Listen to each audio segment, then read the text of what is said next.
다섯 번째 시간이네요. 16절, 17절 우선 읽고 교정하겠습니다. 16절, 17절입니다. 한 분은 마이크 잡고 읽으시면 좋겠어요. 네. 시작. 이루는 주먹과 같이 대하지 아니하고 무엇으로 곧 사랑하는 형제로 굴자. 내게 특별히 그러하거든 하물며 육신과 주 안에서 상관된 내게라. 그러므로 네가 나를 공격자로 할진대 그를 영접하기를 내게 하셨다고. 예. 계속 이제 빌레몬에게 쓴 사도 바울의 편지에서 그 주 내용은 오네시모가 종으로 있다가 주인의 어떤 물건이나 돈을 훔치고 이제 도망갔습니다. 그러다가 이제 바울이 감옥에 있을 때 로마에 있는 골로새에서 로마까지 그 먼 거리를 어떻게 그 발걸음을 하나님이 인도하셨는지 그쪽으로 가게 됐습니다. 그리고 거기서 복음을 듣고 주님을 만나게 되고 나서 이러한 사실은 이제 빌레몬에게 알리면서 이 오네시모를 이제 더 이상 종이 아니라 형제로 받아들이라는 그러한 너무나 온유하고 또 예의 바른 그리고 겸손한 그런 그 자세로 편지를 쓰고 있는 것을 이제 읽고 있습니다. 여기서 뭐 한마디 말도 안 하는 주인공이 있죠. 오네시모입니다. 한마디 말도 없습니다. 마치 요한복음 11장에서 죽은 지 나흘이나 되어서 살아났습니다. 예수님께서 그 나사로를 살렸는데 그 12장에 보면은 나사로를 위해서 잔치한다라고 하면서 그 잔치하는 장면이 나옵니다. 그래서 나사로가 살아남으로 인해서 이것이 소문이 났고 많은 사람들이 모여들게 되었고 또 그의 누이였던 마르다와 마리아는 죽었던 나사로 오빠를 다시 살아나게 한 그 기쁨으로 사람들을 불러서 잔치를 하고 있습니다. 그런데도 나사로는 한마디 말도 없습니다. 이것은 성경에서 이러한 것들이 참 많습니다. 만약에 그 예수님의 십자가에서 처형당한 그 장면을 이 세상에 어떠한 신문 기자나 또 그것을 본 사람이 그 사실을 그 참혹한 그 현장을 기록하게 했다면은 성경의 기자와 같이 절대로 기록할 수 없습니다. 성경에는 어떠한 감정적인 단어, 어떤 형용사나 또 치우치는 것이 하나도 없이 너무나 냉정하게라고 할까 담담하게 그 사실을 짧게 기록하고 있습니다. 이것은 성경을 읽는 우리에게 이 성경 말씀을 깊이 생각하도록 하기 위한 놀라운 하나님의 지혜입니다. 이것은 사람마다 다를 수 있고 또 그 한 사람이 또 동일한 성경을 읽을 때마다 다를 수 있다는 것을 나타내고 있습니다. 여기서 이제 오네시모는 한마디 말도 없습니다. 그래서 오늘 이 오네시모 입장에서 이 말씀을 한번 살펴볼까 합니다. 로마 시대의 종은 히브리 유대인 종과 다르다고 말씀을 드렸습니다. 하나님께서 그 외에 모세에게 율법을 명하실 때 종의 제도를 허락하셨을까 하는 의아심이 듭니다. 그런데 우리 인생은 어떻게 보면은 어떠한 정치 제도가 오더라도 그 어떠한 정치 제도가 우리로 하여금 행복하게 이 땅에 유토피아를 건설하지 못한다는 것을 가르쳐주고 있습니다. 그 시대에 흘러가고 있는 그 문화와 정치적인 제도를 그대로 어떠한 그 잘못된 항변이나 또 그것을 변혁시키고자 하는 개혁시키고자 하는 것이 전혀 없음을 볼 수 있습니다. 문제는 사람이 문제이지 제도가 문제가 아니라는 것을 보여주고 있습니다. 그리고 지금 이 종에 대한 분명히 바울은 유대인입니다. 그러면 유대인이기 때문에 유대인에게 명한 모세의 율법대로 이 종의 제도를 자신이 받아들이지 않고 로마에 있기 때문에 로마의 법을 따르고 있는 것을 볼 수 있습니다. 만약에 유대인 가운데서 유대인의 종이 도망을 가면은 누구도 그 종을 주인에게 돌려보낼 수 없습니다. 그리고 6년이 지나면은 다 빚이 탕감되고 자유할 수 있습니다. 그런데 로마 시대의 종은 태어나서 죽을 때까지 종입니다. 그리고 만약에 도망을 갔다. 그러면 어떻게 하든 주인에게 돌려줄 수 있고 돌려지게 되면은 매를 맞아 죽든지 또 사형을 당해도 종으로서 어떠한 항변도 할 수 없고 어떠한 권리도 없습니다. 단지 로마 시대 법을 보면은 그 종이 주인의 친구에게 도망을 가서 그 주인의 친구가 이 자기 도망간 친구의 종을 변호하고 받아들이면은 살 수 있습니다. 이러한 특별한 예의가 있었는데, 그런데 이 오네시모는 그런 태어나면서 종이 되었든지 아니면은 어떠한 전쟁의 포로를 통해서 종이 되었든지 또 아니면은 경제적인 빚을 져서 종이 되었든지 그 종된 신분을 이제는 죽을 때까지 벗어나지 못한다는 것은 마치 새장 안에 갇힌 새가 날개가 있고 날 수 있고 창공을 마음대로 날 수 있지만 그 좁은 새장 안에 갇혀서 꼼짝 못하는 것 같이 이 오네시모는 자신의 신세를 한탄하면서 내가 이렇게 평생 종살이하다 죽느니 도망을 가야 되겠다. 그런데 나의 재산도 없고 나의 소유도 없고 나의 가족도 없으니까 나는 주인의 것을 훔쳐서 도망가야 되겠다 하고 생각하고 도망갔는지 모릅니다. 그런데 그 길이 갈 길도 없고 목적지도 없고 어디로 가야 될지도 모르고 누가 부르는 사람도 없는 가운데 그는 방황하면서 먼 길을 헤매 다닌 것 같습니다. 아시아인 골로새에서 그 로마까지 거리가 굉장히 먼 거리를 지금과 같이 교통수단이 발달되지도 않았을 때 그는 정처 없이 힘없이 그리고 참 무거운 심정으로 갔지 않을까 생각을 합니다. 이러한 오네시모의 모습은 하나님을 떠나고 범죄한 우리 인생과 동일합니다. 우리 인생은 이 세상에서 이렇게 방황하면서 어디로 갈지 그리고 어디서 와서 어디로 갈지 모르면서 살아가는 인생이라고 생각을 합니다. 다만 우리 각자는 자신이 가지고 태어난 어떤 그런 환경과 배운 교육을 통해서 또 여러 사람들의 영향을 받아서 자신만의 가치관, 세계관, 인생관을 구축하면서 그 세계관 안에 갇혀 삽니다. 이것은 어떻게 보면은 이 우주적인 관점에서 하나님이 볼 때는 마치 오네시모가 태어나면서부터 종으로서 살아간 것 같이 자신의 세계관에 갇혀서 살고 있고, 그리고 우리는 태어나면서부터 죄의 종이요 사망의 종이요 공중의 권세 잡은 자의 종과 같은 모습으로 살고 있는 것은 동일합니다.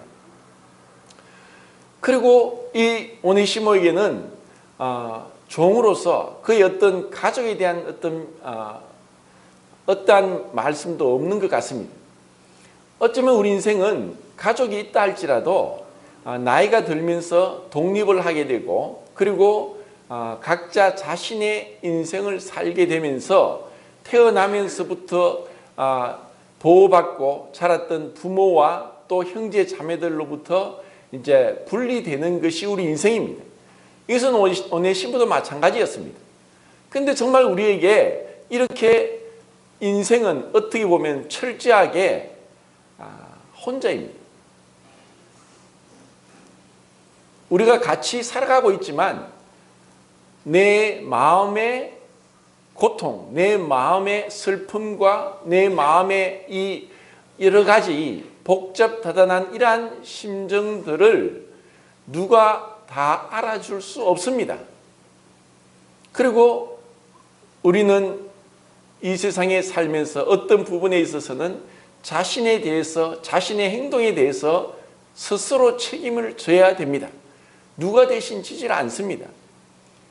이런 의미로 볼 때 우리 인생은 참 고독한 존재이고, 그리고 뭐 순간에 아니면 나름대로의 가치관을 가지고 인생을 구축하고 있지만 그것은 언젠가 무너질 것이라는 것을 다 알고 있습니다. 제가 미국의 한 목사님이 그 솔직한 고백을 한 글을 이제 읽게 되었는데, 이분이 이제 이런 얘기를 합니다. 예배당에서 이제 저녁이 되어서 이제 일을 마치고 이제 불을 끄고 나왔는데 밖은 캄캄합니다. 그리고 주차장에 차들은 하나도 없고 자기 차만 덩그리 하나 있습니다. 자기 차로 가는데 구석에 뭔가 사람이 있는 것을 봤습니다. 그 도시에 있는 노숙자 아저씨였습니다. 그래서 이 목사님이 노숙자에게 아저씨 안녕하세요 하고 인사를 했습니다. 그리고 이 아저씨는 아는 대로 그냥 노숙자로 이곳저곳을 전전하면서 집도 없고 가족도 없고 늘 뭐 알코올에 절어 사니까, 그러다가 이제 폐암도 걸린 그런 상황 가운데 있는 노숙자였습니다. 이분은 이제 뭐 그 남루한 옷과 그리고 맞지 않는 신발과 그 손에는 뭐 마시다만 그 술병이 있는 그러한 모습으로 그냥 구석에 앉아 있는 것을 봤습니다. 알고 있는 사이니까 또 이 노숙자는 목사님을 보고 나름대로 자신의 얘기를 줄줄 합니다. 왜냐하면 얘기할 사람이 없었으니까. 그런 상황에 있을지라도 자기는 사람이기 때문에 뭔가 얘기하고 싶고 또 자기 말을 받아줄 사람이 필요했는데, 마침 목사님이 나타났으니까 자기 얘기를 줄줄 합니다. 이제 이 목사님은 뭐 빤한 소리고 늘 하는 소리니까 빨리 자리를 피하려고 예 아저씨 이제 저는 집에 가야 됩니다 하고 말을 내뱉었는데, 자기가 말한 그 말 때문에 마음의 양심의 가책을 받았습니다. 그 말은 뭐냐? 집이란 단어였습니다. 자기에는 집이 있습니다. 근데 이 노숙자는 집이 없어요. 내가 말을 실수했구나. 나에게는 있지만 이 사람에게 없는 것을 얘기해서 이 사람이 마음이 상처를 받을 수 있겠다 하는 생각을 했는데, 잠시 있다가 이 노숙자가 대뜸 하는 말이 예배당을 가리키면서 목사님 나의 집은 이 예배당이에요. 이렇게 얘기를 하는 거예요. 그 말을 들으니까 또 마음이 이제 찔립니다. 이분은 그냥 이 교회 저희 교회에 가서 얻어먹다가 또 저녁이 되면 그 교회 부근에서 문이 닫힌 그 앞에서 노숙을 하고 잠을 자는 게 이 사람의 일이었습니다. 이것을 통해서 이제 이분은 마음에 많은 갈등을 하게 됩니다. 우리 인생이 어떠한 인생이냐? 우리에게 정말 집이 있는가? 그러다가 또 어떤 한 남편이 없는 젊은 그 아주머니가 그 어린 아이들 3명을 데리고 이사를 하게 되고 그곳에 가게 됩니다. 그런데 이 남편이 없는 젊은 세 아이를 둔 엄마는 아직까지 직업도 없고 해서 집을 구해야 되는데 마땅한 집이 없었습니다. 돈도 없었습니다. 그런데 어떤 분이 집을 팔려고 했는데 그 집을 빈집으로 있느니 누군가 살고 있으면 집을 더 팔기 좋겠다고 해서 집주인과 부동산업자가 이제 그런 생각 가운데 이 남편 없이 세 아이를 둔 엄마에게 그 집을 빌려줬습니다. 단지 그 집이 팔릴 때까지만 집에 살도록 했습니다. 그래서 교회에서 여러분들이 이제 집을 장만했다고 집들이 한다고 집에 갔는데 그 마당에는 포세일, 이제 파는 집이라는 그런 팻말이 붙어 있는 것을 봤습니다. 각자 자기가 먹을 음식을 준비해 와서 여러 명들이 그 음식을 같이 내어놓고 먹고 나서는 이제 예배를 드립니다. 어떤 분이 이제 창세기 18장에 있는 말씀으로 마므레 수풀가에서 아브라함이 그 대낮에 낯선 세 사람을 보게 되고 급히 이분들이 보통 사람이 아닌 것 알고 접대하는 그러한 장면의 말씀을 읽게 됩니다. 그러면서 이 우리 인생은 나그네 인생인데 누군가를 접대해야 되고, 또 우리가 이렇게 새로 이제 이사를 오고 했지만 우리 인생은 또 언젠가 떠날 인생이다, 이러면서 이제 말씀을 교제했습니다. 그리고 또 한 분이 또 말씀을 교제하는데 마태복음 6장 25절부터 34절까지 읽습니다. 그 말씀에서 예수님이 말씀합니다. 여우도 굴이 있고 공중의 새도 깃들 곳이 있다. 들의 백합화는 씨도 뿌리지 않고 길쌈도 하지 않고 창고에 모아 들이지도 않는데 하나님이 이렇게 입히신다. 너희가 무엇을 먹을까, 무엇을 입을까, 무엇을 마실까 염려하지 마라. 내일 일은 내일이 염려할 것이요 한날 괴로움은 그날의 족하다. 이와 같은 이제 말씀을 교제를 했는데, 사실 이런 말씀이 그 남편 없이 어린 아이들을 키우는 이 젊은 어머니에게는 참 쉽지 않은 말씀이었습니다. 그래서 나름대로 항변을 합니다. 새는 월마다 돌아오는 세금 고지서도 없고, 그리고 백합화는 그냥 들판에 유유자적 피어 있지만 누구 하나 집이 없다고 뭐 핀잔을 주거나 이리저리 떠돌아다닐 일도 없지 않는가 하면서 어떤 마음에 그 하소연을 하게 됩니다. 이런 과정에서 정말 질문을 하고 있습니다. 우리에게는 정말 가정이 있는지, 집이 있는지. 지금 오네시모에게 있어서 가족도 없이 종으로서 그 평생을 종의 신분을 벗어날 수 없는 그 암울한 그 신세입니다. 그는 이제 결단하고 도망쳐 버렸고, 그리고 절도를 했습니다. 그에게 있어서는 만약에 붙잡히면은 죽음밖에 없다는 것을 너무나 잘 알고 있습니다. 그리고 그의 발걸음은 멀리 가능하면 멀리 주인에게서 벗어나고자 해서 국경을 넘어서 간 곳이 결국 로마까지 갔습니다. 그런데 그가 분명히 감옥에 있는 바울에게 갔다는 것을 볼 때 어떤 이유로 잡혔든지 아니면은 가택 연금되어 있는 가운데 바울을 만났든지 이 오네시모는 바울을 만나게 됩니다. 바울을 만나기 전까지는 그 인생은 사실 소망이 없었습니다. 그런 소망 없이 종으로 태어난 자에게 복음이 무엇이겠습니까? 그리고 이런 오네시모가 바울을 만나서 처음부터 마음이 열리고 복음을 받아들였겠습니까? 제가 지난 주까지 계속 말씀드린 것은 바울의 입장에서 바울은 그렇게 유능한 특출한 능력을 하나님으로부터 받은 사도 바울이 그 감옥에 2년 가까이 갇혀 있다는 것은 본인으로서도 괴로운 일입니다.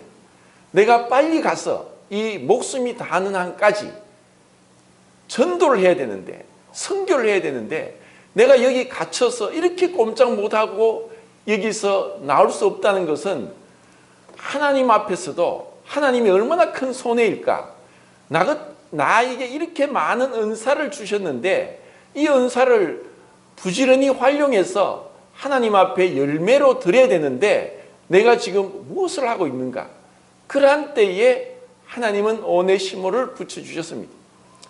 오네시모는 세상 사람들이 그냥 하찮게 여기고 외면하고, 그리고 그 함부로 대하는 그런 종의 신분을 가진 자이고, 그리고 이미 그의 눈빛에서, 그의 옷차림에서 주인을 떠나 도망가서 오랜 시간이 걸렸다는 것이 분명하게 드러납니다. 이런 자에게 무슨 복음을 전하겠는가? 정말 이 자가 복음을 들을 준비가 되어 있고 복음을 들어도 그만큼 가치 있게 변화된 삶을 살 수 있을까 하고 생각할 수도 있었을 것입니다. 그런데 바울은 정말 그 마음에 어쩌면 조금도 외모로 이 오네시모를 판단하지 않았을 것이라고 생각합니다.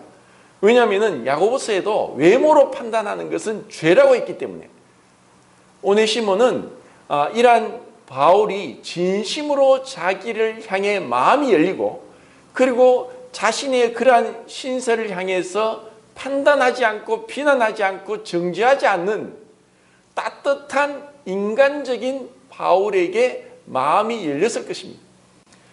마음이 열리지 않고서는 복음을 받아들일 수 없습니다. 우리가 복음을 전하는데 아무리 올바른 얘기를 해도 세상 사람도 그렇고 또 우리가 이 자리에 앉아 있지만 혹시나 제가 연약하고 부족해서 제가 한 말이나 제가 한 태도로 인해서 저에 대해서 마음이 닫혀 있으면은 이 자리에 앉아 있어도 소용이 없습니다. 마음이 닫힌 상황에서는 어떠한 좋은 말도 들리지 않습니다. 바리새인들은 예수님을 비난하고 정죄했고 판단했기 때문에 예수님의 그 주옥 같은 말씀을 듣고서도 전혀 변화되지 않았습니다. 예수님의 말씀을 향해서도 그렇다면은 우리같이 부족한 자들이 하는 말이 얼마나 영향을 미치겠습니까? 그런데 바울은 이러한 오네시모를 진심으로 받아들였습니다.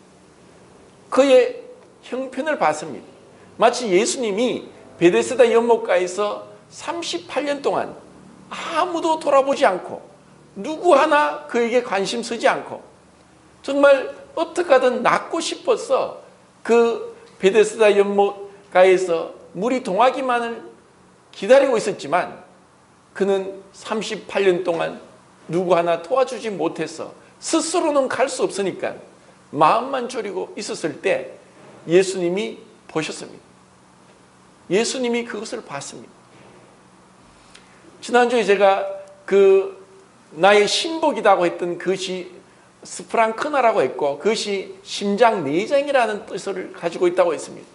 그리고 구약 시대에 내가 하나님을 사랑합니다고 했던 유일한 사람 다윗이 시편 18장에서 내가 사랑한다고 할 때 그 라함이란 단어를 씁니다. 그것은 레헴에서 나왔는데 태반이라고 했습니다. 어린 아이가 어머니 뱃속에 있는 그 태반을 얘기합니다. 하나님은 우리를 사랑하십니다. 다만 우리가 마음을 닫고 있고 그 사랑 앞에서 어린아이처럼 그것을 받아들이지 않기 때문입니다.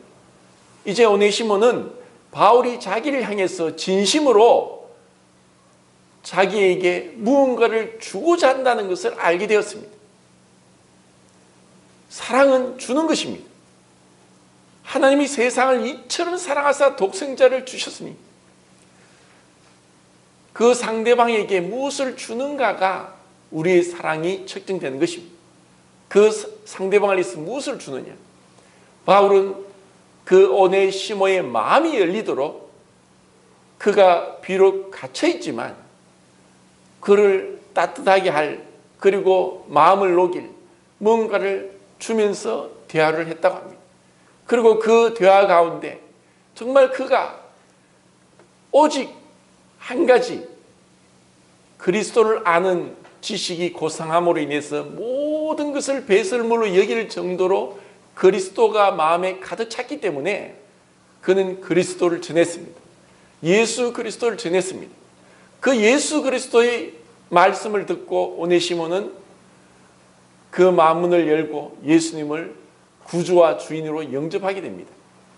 이제는 더 이상 신부는 여전히 종이지만 이제 하나님 앞에서 하나님의 아들로서 자신이 영접되었다는 것을 알았습니다.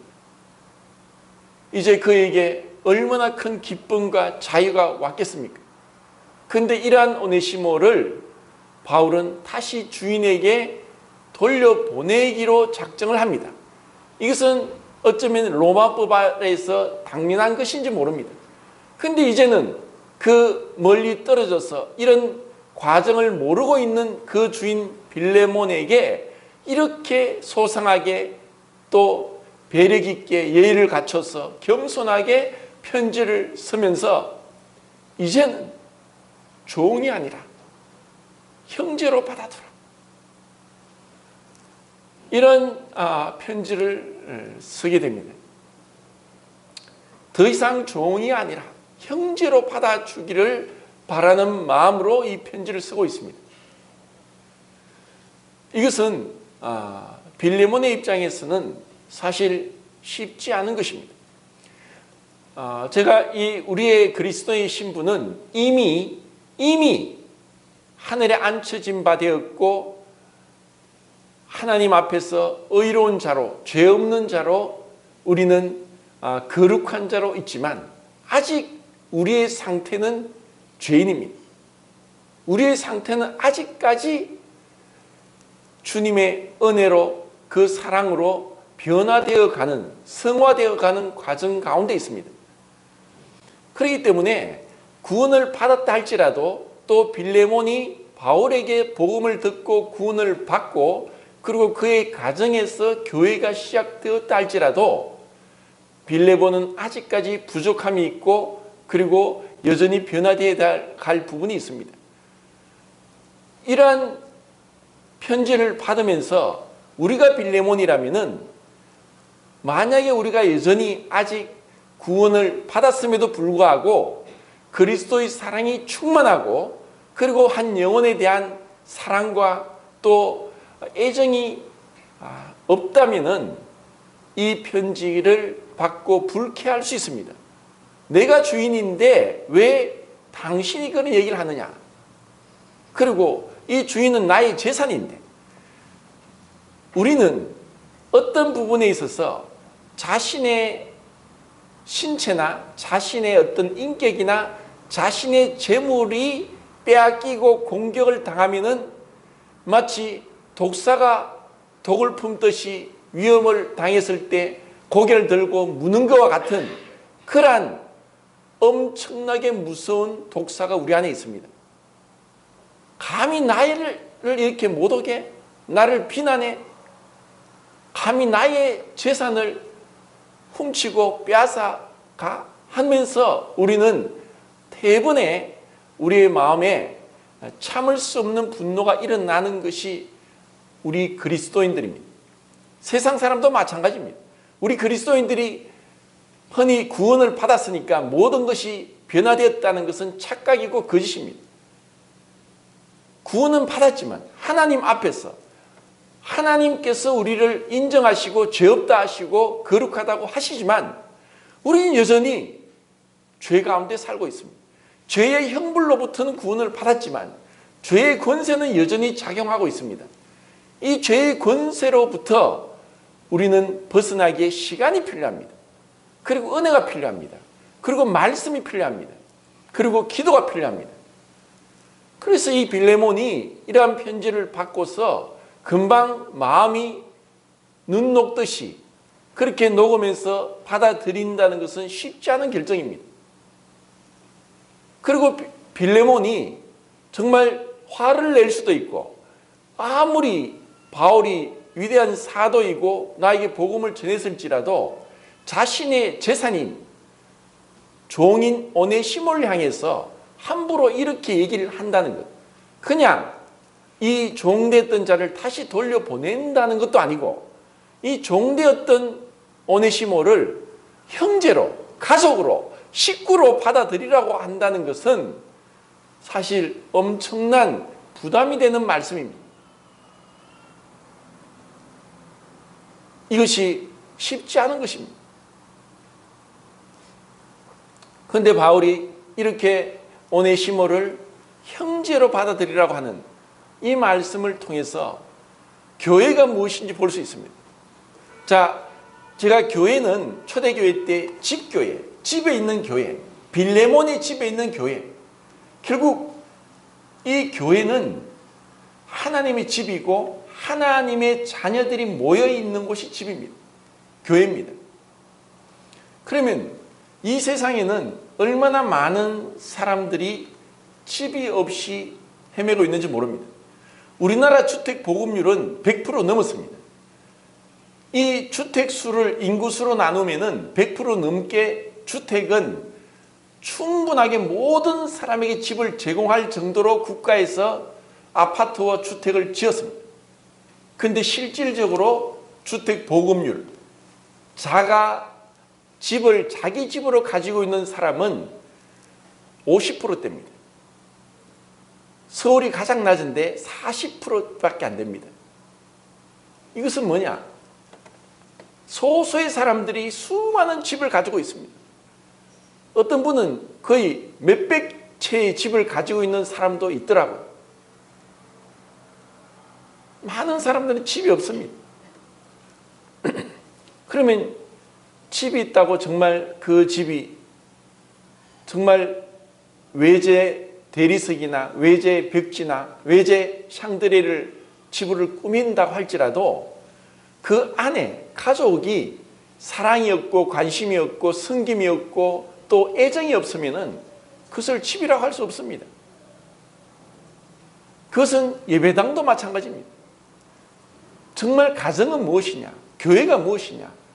그것은 그 건물이 어떻든 세를 들어 살든 아니면 자기 집이든 아니면 아름답게 꾸몄든 아니면 초라하든 그것과 상관없이 관심이 있고 사랑이 있고 애정이 있고 섬김이 있고 겸손이 있고 용서가 있고 배려가 있고 친절함이 있으면 그것이 가정입니다. 그리고 그것이 교회입니다. 바울이 지금 빌레몬에게 쓴 이 편지는 빌레몬에게도 썼고 그 빌레몬의 교회에도 썼습니다. 교회는 어떠한 곳인가를 우리에게 가르쳐주고 있습니다. 도저히 용서될 수 없는 종된 자를 형제로 받아주는 곳이 교회입니다. 교회는 어떤 차별도 없습니다. 그 사람이 지위가 있든 없든 직업이 좋든 나쁘든 일용직을 하든 노가다를 하든 정말 배움이 없어서 지식이 없든 상관이 없습니다. 그런데 우리는 여전히 구원을 받았지만 아직까지 세상적인 가치관이 있기 때문에 좀 더 배운 사람, 좀 더 지식이 있고 좀 더 나은 환경에 있는 사람을 좀 더 대우하고 그렇지 못한 자를 함부로 대하는 것은 마치 집안에 이제 어린아이가 태어나서 이제 걸으려고 하는데 처음부터 나이가 돼서 돌이 가까워져서 그냥 걸어 다니고 뛰어다니는 아이는 아무도 없습니다. 어린아이가 기어다니다가 걷기 위해서는 걷다가 넘어지고 하는 것을 반복을 해야 걷게 됩니다. 그런데 이런 어린아이에게 야, 니 왜 똑바로 못 걸어? 넘어지지 마. 똑바로 걸어. 하고 이 어린아이에게 나무라고 꾸지람을 한다면 이 아이는 평생 못 걸을 수도 있습니다. 한 두 돌이 지나면 이제 말을 하기 시작합니다. 그런데 두 돌이 지나도 말을 못 한다고 또 말을 하는데 발음이 불명확하다고 그렇게 하지 마. 말할 때마다 발음을 교정시켜주면 이 아이는 평생 말을 못합니다. 이것은 뭐냐? 가족이란, 부모란 부족하고 또 연약하고 이러한 것들을 다 받아줄 수 있는 것이 부모고 가정입니다. 그래서 우리는 집이 편합니다. 영어 수고에도 편안히 쉬어라. 집과 같이 집에 있는 것 같이 쉬어라. 이렇게 얘기를 합니다. 그럼 왜 세상 가운데는 안식도 없느냐? 왜 정처 없이 세상 사람들이 집이 없이 가정이 없이 그렇게 방황하느냐? 그것은 따뜻한 용서, 사랑, 관심과 배려가 없기 때문입니다. 교회가 어떠해야 되느냐? 누구도 사실 용납이 되어야 되고 왜? 하나님께서 그리스도 안에서 나 같은 자를 용서하셨는데 내가 누구를 용서할 수 없습니까? 누가 판단이 되겠습니까? 나라도 온전하겠습니까? 주님이 오랫동안 나를 향해 참아주셨고 기다려주셨고 그리고 놀라운 그 용서로 끊임없는 용서를 해주시는데 우리가 만찬 예배를 드리면서 떡과 잔을 바라보면서 그 십자가의 주님은 어떠한 항변도 하지 않고 어떠한 불평도 하지 않고 원망도 하지 않고 정말 침묵을 지키면서 고통 가운데 십자가에 달려 죽으시는 그 주님을 생각할 때 그러한 주님의 오래 참으심 때문에 우리가 이 자리에 있는 것입니다. 우리는 똑같은 지문을 가진 사람이 한 사람도 없고 똑같은 홍채를 가진 사람이 한 사람도 없습니다. 똑같은 생김새도 비슷한 음성도 없습니다. 음성도 모양도 성격도 또 은사도 기질도 다 다릅니다. 그렇기 때문에 우리는 교회 안에서 하나 되기가 쉽지 않습니다. 한 부모 밑에 난 형제 자매들도 하나 되는 것은 쉽지 않습니다. 그런데 이런 우리의 인생은 엄밀하게 따지고 보면 나그네 같고 행인 같고 객과 같습니다. 하나님이 이스라엘 백성에게 말씀했습니다. 아브라함 때도 75세 된 아브라함을 본토 친척 고향 아비 집을 떠나라고 했습니다. 그래서 유대인들은 얘기합니다. 자기들의 조상 아브라함이 먼 길을 떠나온 객과 나그네였다는 것을 알고 있습니다. 그리고 하나님은 야곱 때 그 요셉을 통해서 야곱의 75명의 가족을 머나먼 애굽 땅에까지 피신시켰습니다. 그곳에서는 늘 이방인이었습니다. 나그네였습니다. 그리고 또 다시 그들은 먼 길을 떠나 가나안 땅에 오게 했습니다. 그리고 레위기 25장에서 땅은 영영이 사고 팔지 마라. 땅은 여호와의 것이다. 그리고 그 땅을 하나님이 제비 뽑아서 그들의 그 지파 수대로 하나님이 맞게 나눠주셨습니다. 우리가 가지고 온 것은 아무것도 없고 공술의 공수고 인생입니다. 우리는 잠시 나그네로서 이 땅에 살다가 떠나갈 것입니다. 그런데 우리는 어떤 것에 애착을 가지고 이것이 내 집이라고 생각하고 할 때 우리는 우리의 본질을 망각하게 됩니다. 우리의 고향은 하늘입니다. 우리는 잠시 나그네로 있습니다.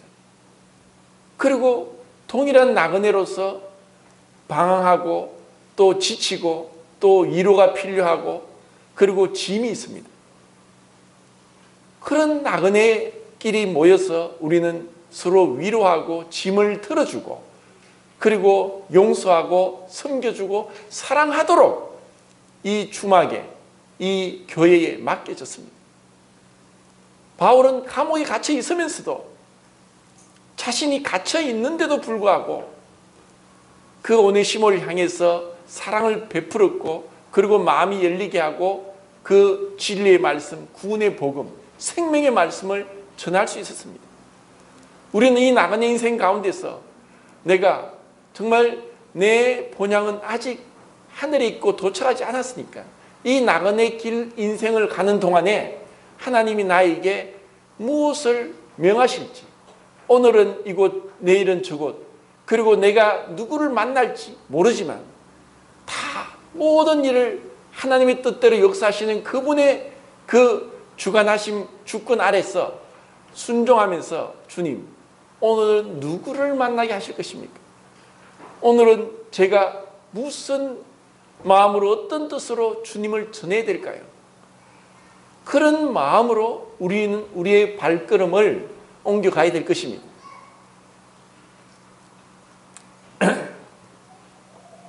오네시모가 이제 자기 원래의 주인에게로 돌아갈 것을 생각할 때 만약에 그가 예수 그리스도로 말미암아 변화된 새로운 피조물이 아니었다면 절대로 돌아갈 수 없습니다. 돌아갈 수 없습니다. 왜냐? 돌아가봤자 죽도록 매 맞아 매를 맞거나 또 그나마 용서가 되면은 또 종으로 살아야 되는데 구속되고 자유를 잃어버리는데 근데 오늘 시몬은 이러한 바울의 편지를 가지고 기쁨으로 즐거움으로 갔을 것입니다. 이미 하나님께서 나를 받아주셨다. 하나님이 나를 인정하시고 사랑하시고 용서하셨는데 그 마음에 이제는 어떠한 요동도 없을 것이라고 생각합니다. 우리가 정말 주님으로부터 만왕의 왕 되시고 만주의 주 되신 주님께서 나를 받으셨다고 생각한다면 우리의 자존심이 무슨 소용이 있고 누가 나를 욕하고 누가 나를 비난해도 그것이 어떻게 마음이 흔들리겠습니까? 그래, 그럴 수 있지. 그런데 모든 걸 알고 계시는 나의 주님은 나 같은 자를 받아주셨는데 내가 뭐라고 말할까?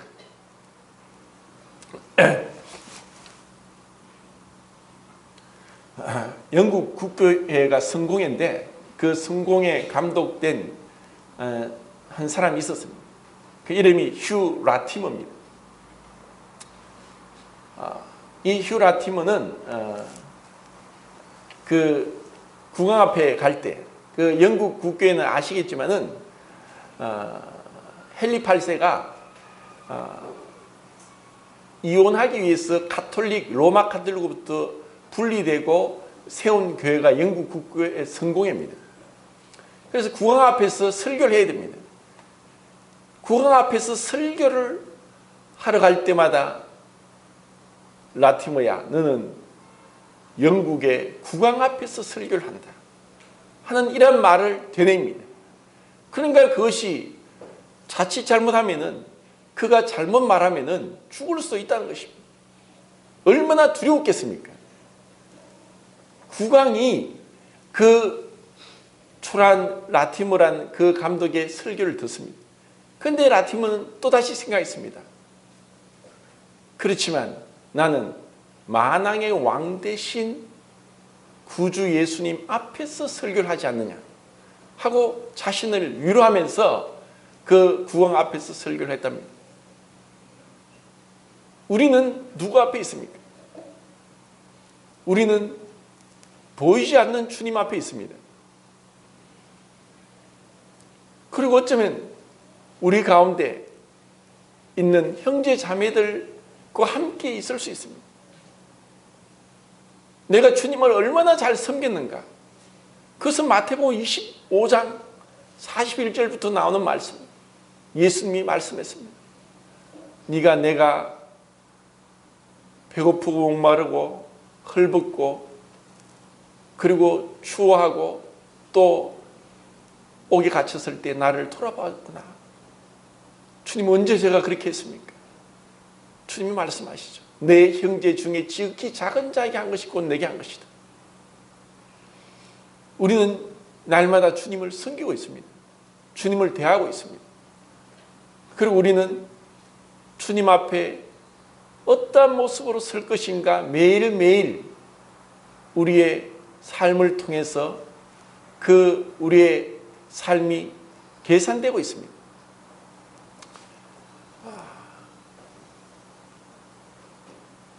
이미 우리가 은혜로 구원받은 것은 전적인 하나님의 은혜고 우리의 믿음으로 인해서 주어졌고 우리의 행위는 필요 없었습니다.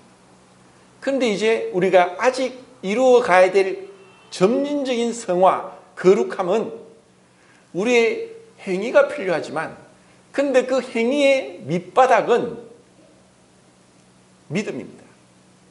만약에 믿음이 아니라면 우리가 행하는 많은 섬김과 또 우리가 행하는 많은 봉사가 우상 숭배가 될 수 있습니다. 어떤 사람은 오랫동안 교회를 다녀도 이런 우상 숭배를 벗어나지 못한 자가 있습니다. 우상 숭배가 무엇입니까? 그 주님의 자리에 다른 것이 올라가 있습니다. 그 주님의 자리에 세상 사람들은 돈이 올라가 있고 명예가 올라가 있고 권력이 올라가 있습니다. 그런데 그리스도인들의 우상 숭배는 무엇입니까? 자기 자신입니다. 감히 주님이 받으셔야 될 그 영광을 자기가 가로채는 것입니다. 아무리 그가 섬겨주고 봉사하고 할지라도 그 자기 자신이란 그 영광의 자리를 내려놓지 않으면 그것은 자신의 행위고 자신의 업적입니다. 그런데 우리가 진정으로 주님 앞에서 바울과 같이 빌레몬과 같이 그렇게 살기 위해서는 믿음이 필요합니다. 이것은 그저 되는 것이 아닙니다. 내가 구원받았으니까 그래 내 종이었던 오네시모가 도망갔다. 내 재산 훔쳐갔다. 이제 다시 바울이 돌려보내는데 이를 종이 아니라 형제로 받아들인다. 이것은 믿음이 아니고는 불가능합니다. 그 믿음은 무엇입니까? 자기 부인입니다. 우리가 자기 부인이 되지 않기 때문에 신앙생활에 어려움이 있습니다. 자기 부인이 되지 않고 자기가 이것을 하려고 하면은 잘하면은 교만해지고 못하면 열등감에 빠집니다. 교만과 열등감은 한 뿌리에서 났는데 그것은 자아입니다. 우리의 근본은 무엇입니까? 나를 사랑하사 나를 위해 자기의 목숨을 버리신 하나님의 아들을 믿는 믿음 안에서 사는 정말 내가 살아가는 삶이 나의 삶의 나의 행동의 근거가 뿌리가 주님이라는 것을 그리고 나는 이미 그리스도와 함께 십자가에 못 박혔고 그리스도와 함께 부활한 새 생명 가운데 거한다면은 그 모든 칭찬과 영광이 주님이 받으시는 것입니다. 그래서 우리는 내 자신이 알아주지 못하고 또 나를 그 비하하고 또 잘못되게 얘기할지라도 우리가 그것으로 인해서 마음이 흔들리지 않습니다. 왜냐? 내가 주님 앞에 행했고 로마서 15장에 있는 것처럼 네가 행한 믿음을 네가 스스로 옳다는 것을 가지고 있으면 그것이 복된 것이다. 늘 우리가 하나님 앞에 행하느냐 사람 앞에 행하느냐에 따라서 우리는 행동이 달라질 수 있습니다. 이제 이 오네시모를 보면서 정말 하나님이 우리에게 이렇게 말이 없지만 우리에게 많은 것을 가르쳐주고 있다는 것을 생각합니다. 정말 우리에게 제가 전에도 말씀드렸듯이 주님 앞에 섰을 때 네가 어디서 무엇을 하고 왔느냐. 예, 제가 몇십억짜리 예배당 건물에 있다가 왔습니다. 제가 몇천 명, 몇만 명 있는 교회에 있다 왔습니다. 라고 하는 것은 통하지 않습니다. 네가 누구를 섬겼느냐? 네가 무슨 마음으로, 무슨 동기로 그 일을 했느냐? 누구를 위해서 이 일을 했느냐? 너 자신의 만족, 너 자신의 그 영광을 위해서 했느냐? 정말 나를 위해서 했느냐? 우리는 살아가면서 정말 주님을 얼마나 사랑하느냐를 매번 시험받고 있습니다. 주님은 지금 침묵하고 계십니다. 오네시모가 지금 침묵하고 있듯이 주님은 침묵하고 있지만 우리의 행동을 그냥 지나쳐보고 잊어버리고 외면하고 그리고 우리의 행동을 그 생명체에서 지워버리지 않습니다. 우리의 일거수일투족이 감시되고 있습니다. 그렇지만 그것은 우리를 심판하고 정죄하기 위한 것이 아니라 우리에게 보상하기 위해서, 칭찬하기 위해서, 우리가 감당하지 못할 그 하늘의 신령한 것으로 채워주기 위해서 주님은 우리를 감찰하고 있습니다. 그 루마니아의 그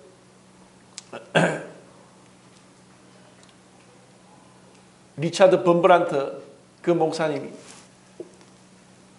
소련에 의해서 그 나라가 점령당하고 그리스도를 믿음으로 인해서 수많은 목사들이 그 강당에 모여서 그 자신의 믿음을 변호하지 못하고 그 공산당이 하는 대로 따라가면서 믿음을 배반해야 될 때 그때 그 자리에 앉아있던 리차드 범브란트가 갈등이 생겼습니다.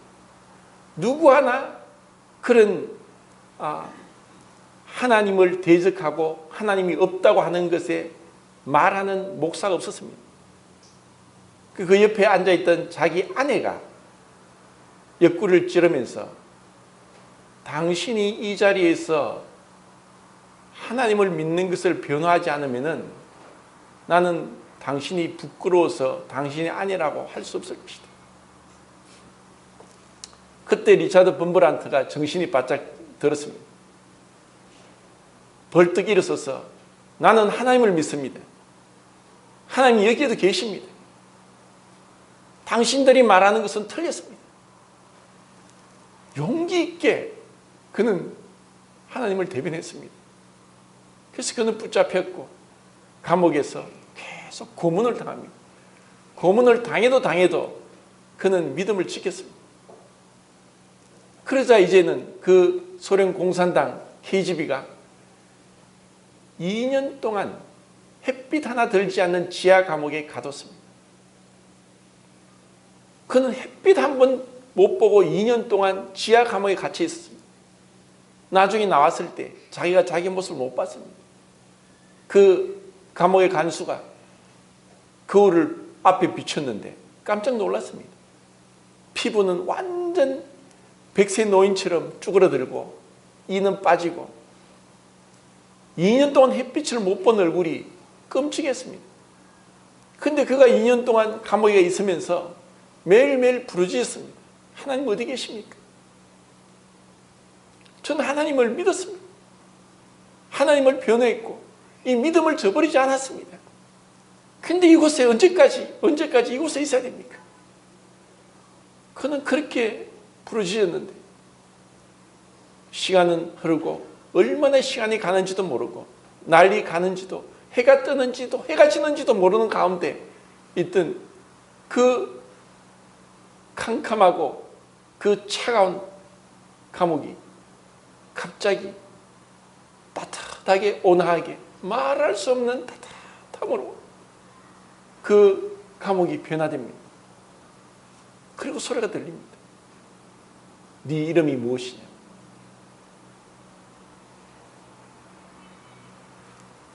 주님이 때로는 냉정한 것 같고 때로는 주님이 안 계신 것 같습니다. 우리는 욥의 고난을 압니다. 어떻게 그럴 수 있습니까? 하나님이 냉정하지 않습니까? 하나님 게임합니까? 사단하고 게임하고 있습니까?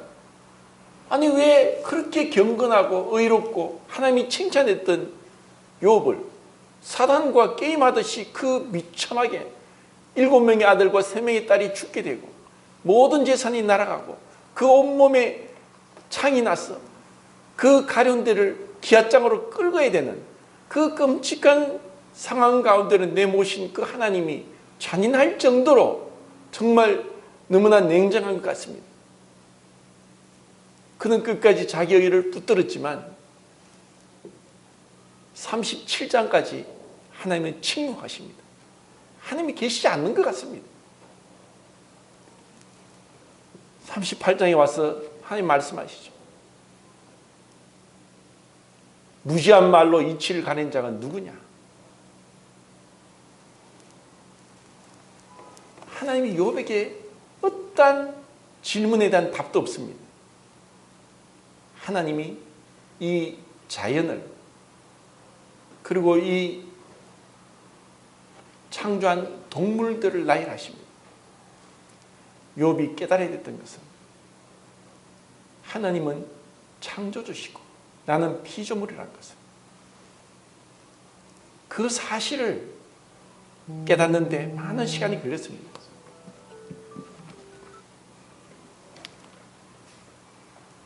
우리는 피조물입니다. 하나님은 창조주십니다.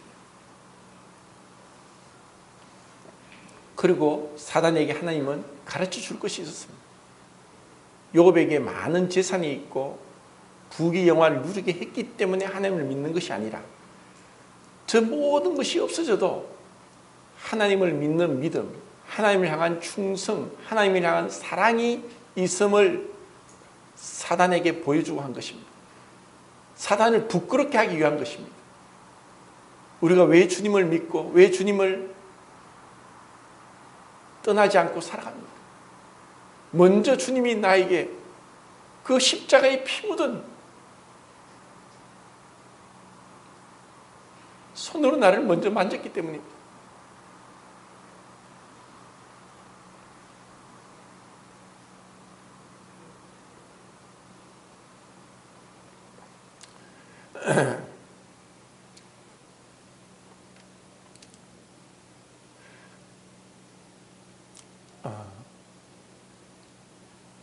주님의 그 크신 그 사랑과 은혜가